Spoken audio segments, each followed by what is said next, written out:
This will be the Retro Attic Mancave's third trip to the annual Battleground Wargames Show, which was celebrating its 10th anniversary. Held at the Queen's Campus Sports Hall in Stockton-on-Tees, with easy access and ample parking, the event was well attended with over 850 visitors coming along to see the show.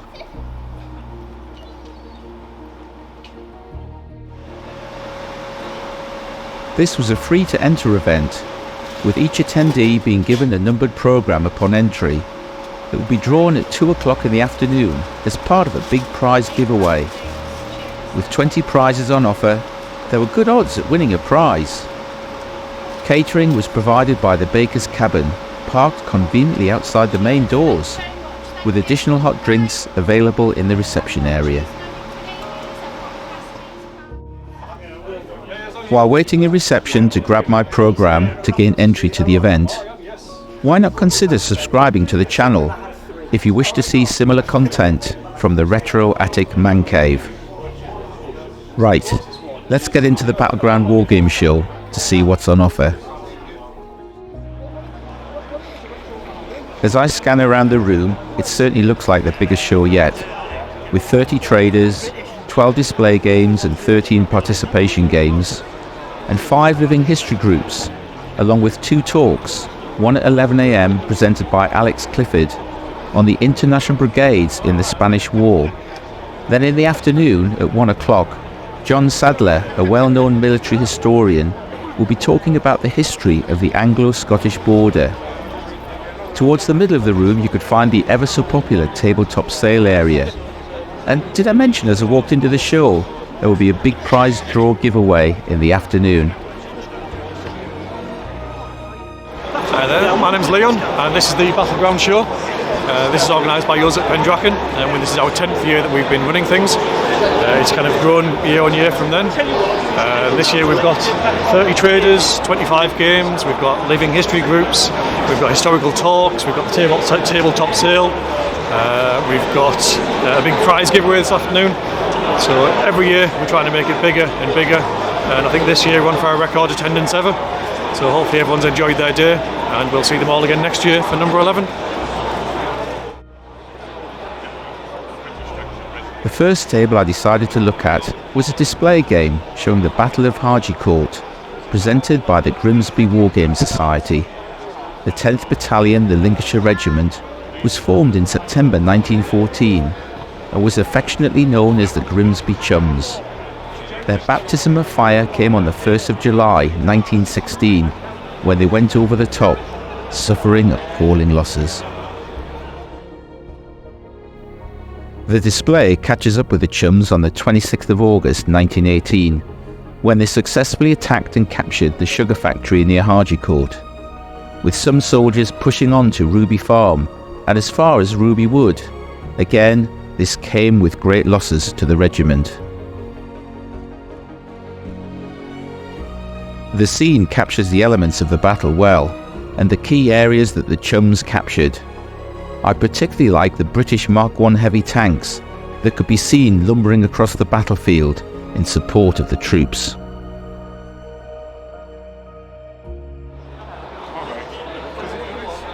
Moving on to the next table, Tantobie Warfare and Tactical Society were displaying the Battle of Miniawala that took place in 1846. A beautifully presented board with 28mm rank and file soldiers facing off against each other in the Anglo-Sikh Wars. This conflict resulted in the conquest and annexation by the British of the Punjab in northwestern India.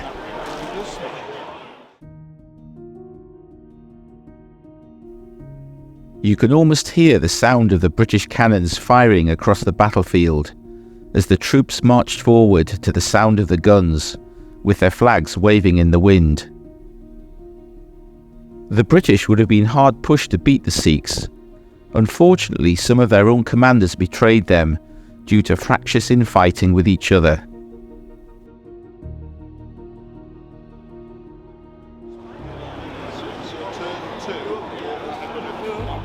After Casablanca, hosted by the Lancaster Wargames Society, is the first of the participation games based on the 1942 film Casablanca. with Humphrey Bogart playing Rick Blaine and Claude Rains, Captain Lewis. This game has been fondly named The Further Adventures of Rick and Lewis. Hi, my name's Rob. I'm with Lancaster Wargames Club, and this participation game is called After Casablanca.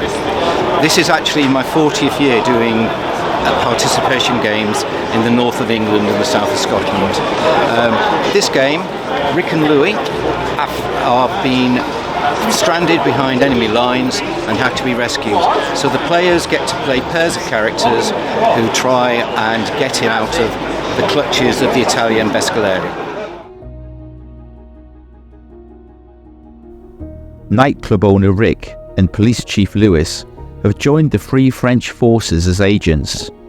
Having infiltrated Axis HQ at Fort Cappuccino, they must now escape with their secret plans. With various groups trying to stop the duo as they navigate across the table, all the time being filmed for the sequel to Casablanca.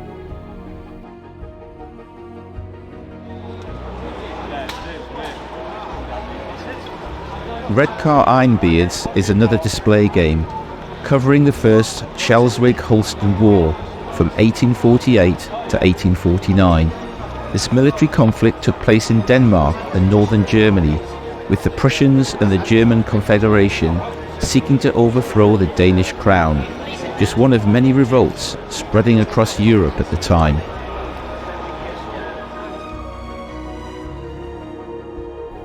Uniforms and equipment were in a transition phase, with mixes of Napoleonic-style uniforms through to tunics and pickelhaubers, armed with smoothbore muskets to rifled muskets and early machine guns. This was the first time snipers were used to kill or wound officers, and was also the last war to stop for the winter. There are some great-looking, well-painted miniatures on this table. The horse-drawn cannons being moved up to position on the battlefield looked very impressive.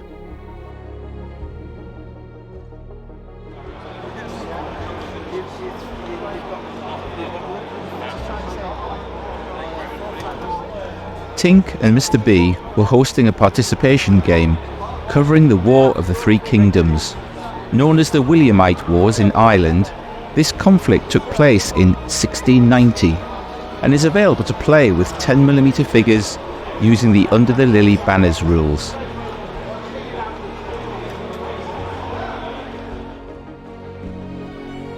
Fought between the supporters of James II and William III, the outcome was to decide the fate of Ireland. King William landed in Ireland on the 14th of June 1690. With over 36,000 men, they pounded the Jacobites into submission with greater numbers and firepower. Even at 10mm scale, these figures were very detailed, bringing this participation game to life. The Battletech participation game, run by Leeds Wargames Club, was proving popular. This science fiction space opera, set in a militarized universe in the 31st century, a future where humanity has spread to the stars and spawned titanic interstellar empires, each nation battling for controls of worlds spread across regions of space stretching thousands of light years and beyond. So I'm Alistair Whittingham, here with Leeds Wargaming Club. We're playing Alpha Strike, so Battletech Alpha Strike. Very, very easy rules, nice and light. We've got a lot of mechs on the table today. We're just into the sort of shooting phases, so we're starting to see a lot of dice getting rolled. The miniatures that you can see, we've got two different forces. One's a clan force, high skill, so almost like an elite force. And then on the other side we've got Inner Sphere. Clan forces are massively outnumbered, but so far they've got the upper hand.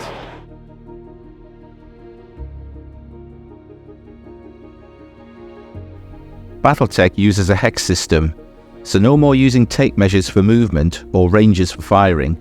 Everything can be counted out without ambiguity along the exact facing of the figure.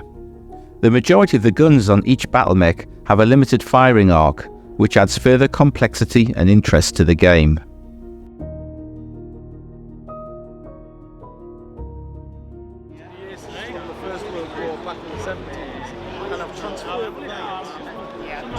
The always above World War I aerial combat participation game, hosted by Prince Bishop's Wargames Club, used the pre-painted models from the Ares Wings of Glories game. In this participation game, visitors are invited to take to the skies in either a Sopwith Camel or a German Fokker.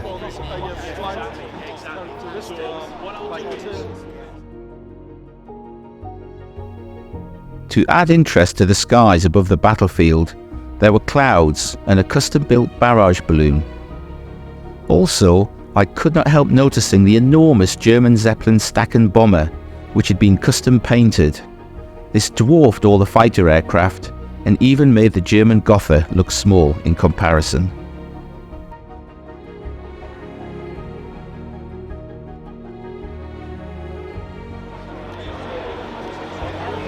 Using 10mm miniatures, the Stafford and District Wargamers put on a display game of the Battle of Natchod, which took place on the 27th of June 1866 and was the first major action of the Austro-Prussian War.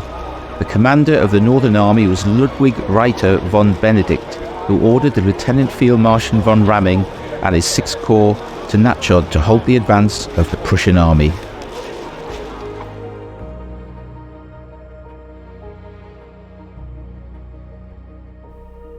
History notes that this battle was a Prussian victory, as the breech-loading rifle used by their infantry could be fired and loaded from the prone position, where the Austrian infantry were only equipped with muzzle-loading rifles and subsequently suffered a disproportionate number of casualties during the battle.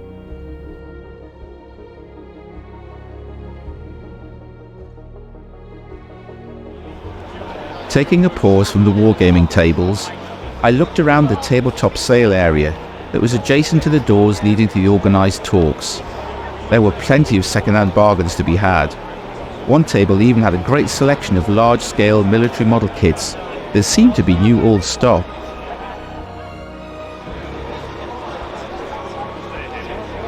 I also took the time to look around the 5 living history groups present at the show. This included the East India Company, Vanguard, the 68th Durham Light Infantry, Horton's Military Anecdotes, and the Hewden Battery Museum. Each of these had reenactors, wearing various military uniforms throughout the ages, who were on hand to talk about these, along with the various military artifacts displayed on the tables, many of which could be handled, so you could connect with the past as you learned about their history.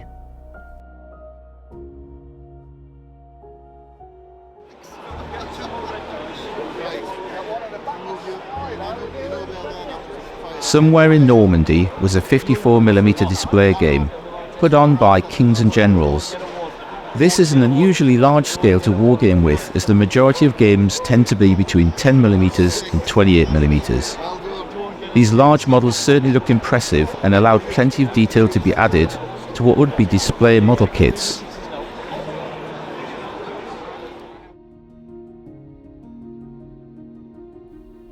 The battlefield had a number of vehicles on display, including a British Cromwell tank, along with an anti-tank gun and its crew.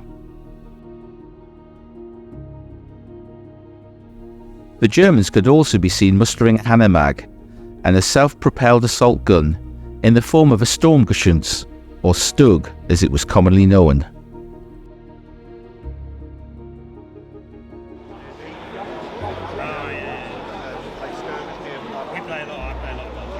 Attack on Whitstable Harbour was a participation game hosted by Wargames in the Dungeon.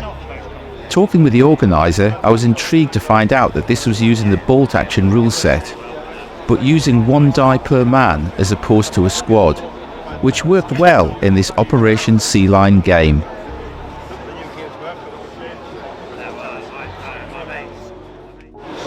Hi, it's Matt Crump. I'm from Penrith, here today with my blog, which is Wargames in the Dungeon. My table here is it's a bolt action game. It's a skirmish game based on Operation Sealion, U-boat attacking the harbour at Whitstable in Kent.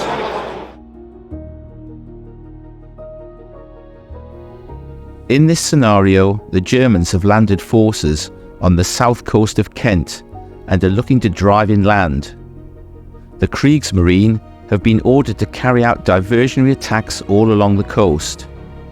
To the surprise of the locals, a U-boat has surfaced in Whitstable Harbour. Taking control of German or British soldiers, you are able to play out this what-if scenario around a beautifully presented gaming board that includes a full-sized U-boat.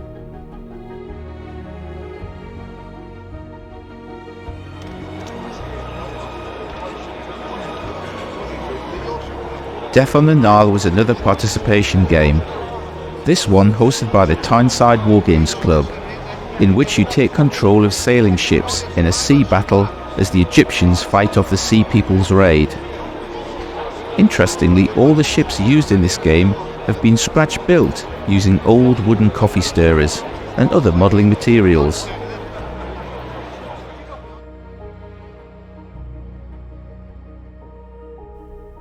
This epic clash between the Egyptians of the New Kingdom and the invading Sea Peoples was fought in the Nile Delta somewhere around 1200 BC. This heralded the collapse of civilization in the whole of the Eastern Mediterranean and the Fertile Crescent, with only Egypt managing to survive the conflict.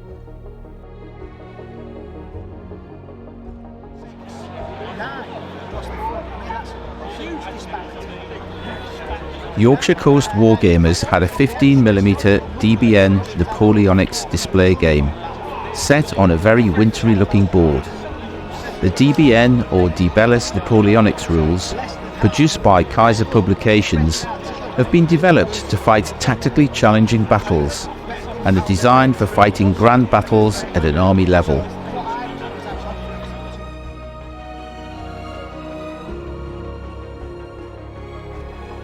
Using multiple 15mm scale figures on each base creates a large-scale battle in a relatively small space, allowing the rules to be played as they were intended.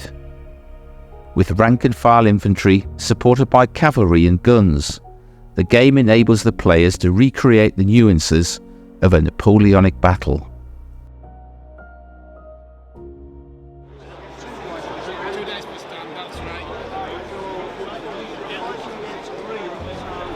The 7 Years' War display game, presented by North Riding Wargames Club, certainly looks impressive, as massed French and British armies face off against each other across the battlefield. From either side, each general can see the backs of his own soldiers as they look into the faces of the enemy troops.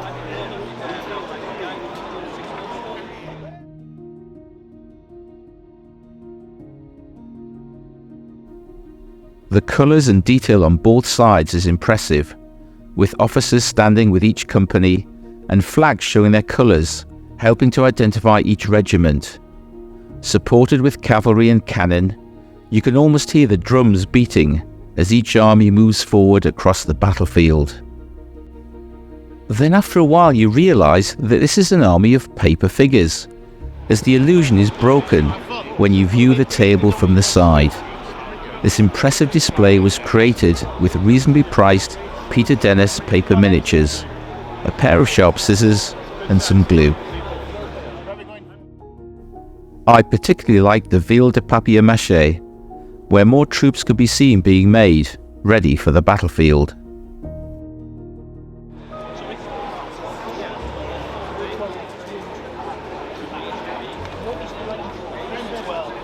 The display set up by the Brompton bankers, depicting the Warden's retribution, aboard a Reivers game using Pikeman's Lament rules.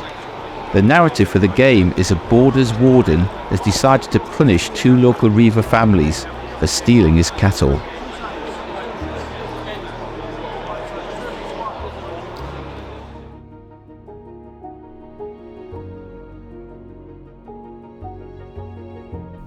The figures and scenery on this table look great, and the pike and shot wargaming rules would work well for this battle. The pre-painted PMC cast buildings enhance the overall look of the display and really bring the game to life.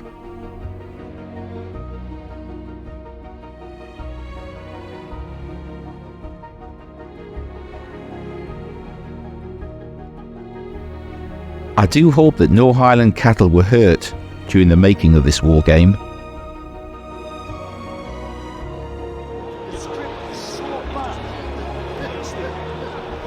Something awesome is a display game by Westerholt Wargames Group depicting the Battle of Nailsby, which took place on the 14th of June 1645 during the First English Civil War.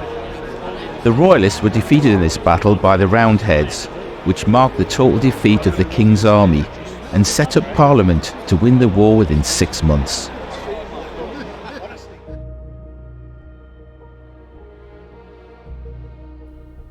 There is a lot of attention to detail on this display, with all the various units in the battle being identified with labels, in addition to all the officers being highlighted on the board. Over 1,000 Royalists died on the battlefield, with 5,000 being taken prisoner, whereas the Roundheads only lost 150 men.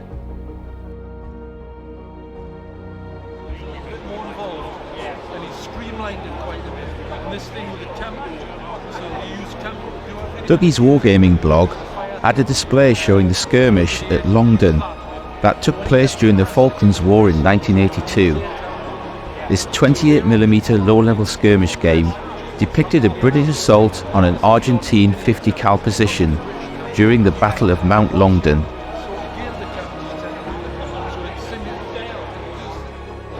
Hello, I'm Dougie Robinson from Dougie's Wargaming blog show. Run a channel on YouTube, basically all the wargaming interests. We're currently at the Battleground show and we've got a 28mm very low level skirmish from the Falklands War, Mount Longdon. We're using a new rule system called Sangan. We'll be doing a video on it on our channel, so you'll be able to catch that. Quite impressed with it, works really well for very low levels, so you're looking at section level, but excellent. Few figures, small area to game in, so it works really well.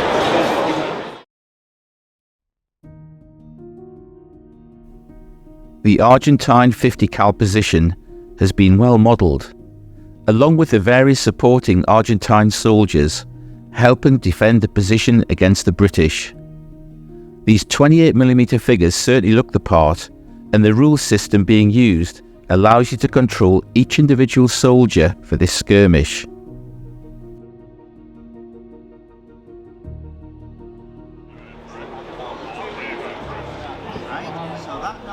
An excellent participation game hosted by Something to Do with Dice was Carnival Blood on the Water. Entitled Puppet Rampage, you have to destroy the living puppet that is murdering the Venetians. The game had a visually impressive board, and upon closer inspection it had all been achieved with very cost-effective cardboard buildings and scattered terrain.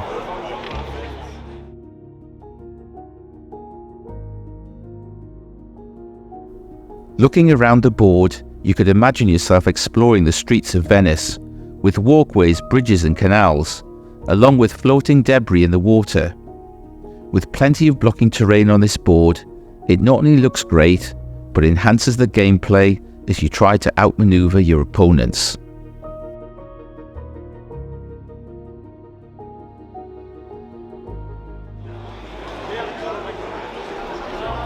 Battleground 2023 was a great event, and I would highly recommend you visit the show next year. If you enjoyed this overview, why not leave a comment? And don't forget to like and subscribe to the channel if you wish to see similar content from the Retro Attic Man Cave.